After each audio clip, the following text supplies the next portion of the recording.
Selamünaleyküm arkadaşlar. Şimdi dün mesai saatinin bitimine yakın bizim arkadaş geldi ve tornanın ayağının açmadığını, çalışmadığını söyledi. Şimdi ertesi sabah oldu şu an ve kontrol ettiğimde hani bunun birkaç yolu olabilir. Aklımıza gelen, ilk başta aklımıza gelen birkaç yolu oluyor. Bu ne olabilir? Şimdi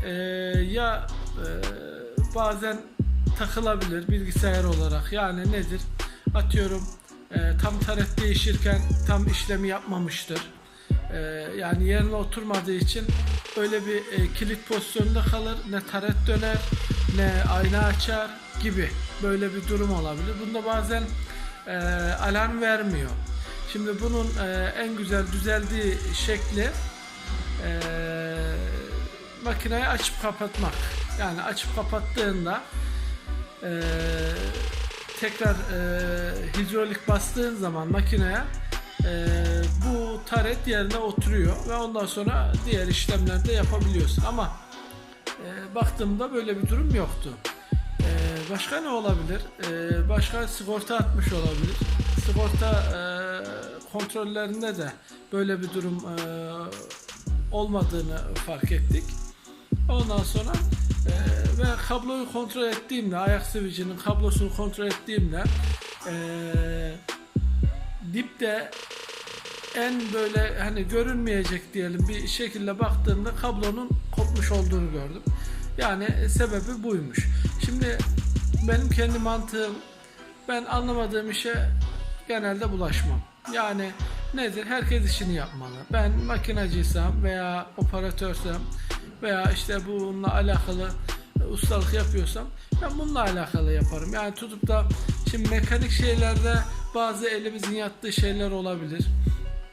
Özellikle hani bunlar mekanik biraz kaba saba bir iş olduğu için bakarsın, hani kablo kopmuşsa kablo düzeltirsin, işte bir civata gevşemişse sıkarsın veya sökersin, temizlersin, takarsın gibi bunlar yapılabilir. Ama ben kesinlikle mesela şahsi olarak arkada sigorta hariç bu fanın sistemleri olan bölgelerde oralara karışmam. Niye karışmam? Şimdi yapabilir miyiz? Belki kurcalarken atıyorum bir kablo yerinden gevşemiştir, bir şey olmuştur falan. Belki dokunduğumuzda çalışabilir mi? Çalışabilir. Şöyle bir göz kontrolü yapılır. Hani bariz bir açık varsa buna müdahale edilir. Ama bariz bir açık yoksa biliyormuş gibi şurayı sökeyim, burayı takayım demek bizim başımıza iş almak demektir. Bana göre. Niye? Bir laf var, hani iyi yaparsan senden, kötü yaparsan hani Allah belanı versin hesabına döner iş. Ondan sonra iş bozulur. Ufak bir arıza çok daha büyük bir arızaya dönebilir. Yani Allah fanın eline kimseyi düşürmesin. Arızalanmaz kolay kolay ama arızalandığı zaman da çok büyük tekel olduğu için maddi olarak çok büyük külfetlere katlanmak zorunda kalırız yani. Hani teknik servis olarak alternatiflerin oluyor. Ahmet olmasa Mehmet çağırabiliyorsun ama Fanuk'ta çok fazla alternatif yok. Eğer onun bir malzemesi arızalanmışsa bunu ondan satın almak zorundasın.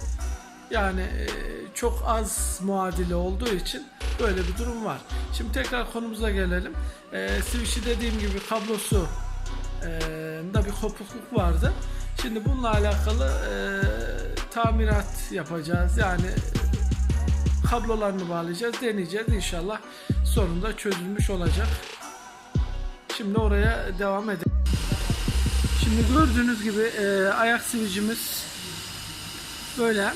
Şimdi daha evvel bunun şu kablosu, orijinal kablosu koptuğu için hani tamiratta mümkün olmadı. Böyle bir tane çelik sarılı, çelik sarılı sağlam bir kablo aldık ama bu tabi orijinal gibi olmuyor. Bununla bir nevi bir koruma aldık ama 2-3 senedir çalışıyorduk ama neticesinde yine kablo zarar görmüş. Gördüğünüz gibi yatağından buradan bir kopukluk var. Bunu takıp düzelteceğiz inşallah.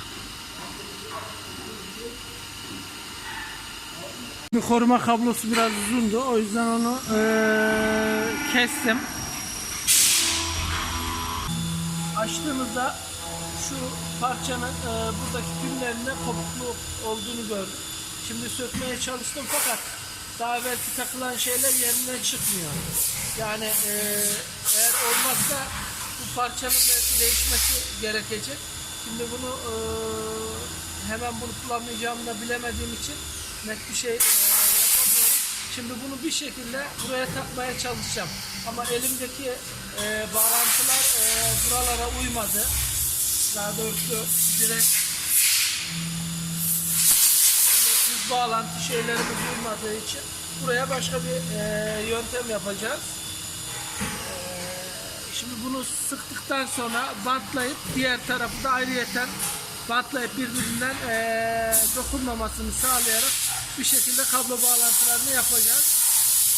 Şimdi dediğim gibi bazen eldeki imkanları sonuna kadar kullanmak durumundayız.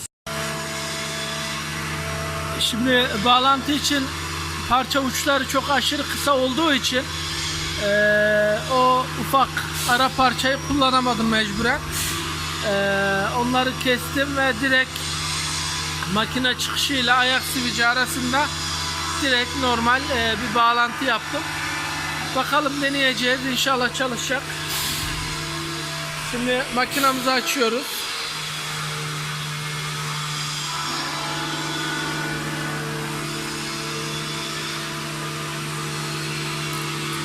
Referansa gönderelim.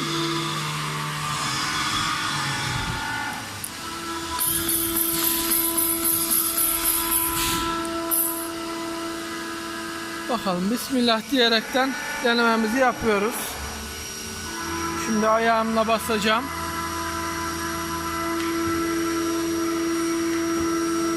Evet. Çalışıyor. Allah'a şükür çalışıyor. Şimdi arkadaşlar bir de şöyle bir bilgi vereyim. Sabahları makineyi ilk açtığımızda direkt çalıştırmak yerine 200-300 devirle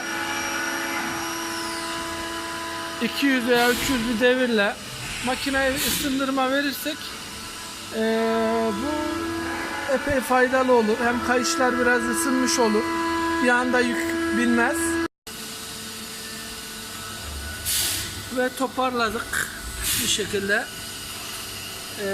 Amerikan kelepçelerle falan da yerlerini yatakladık, böyle biraz daha idare edecek.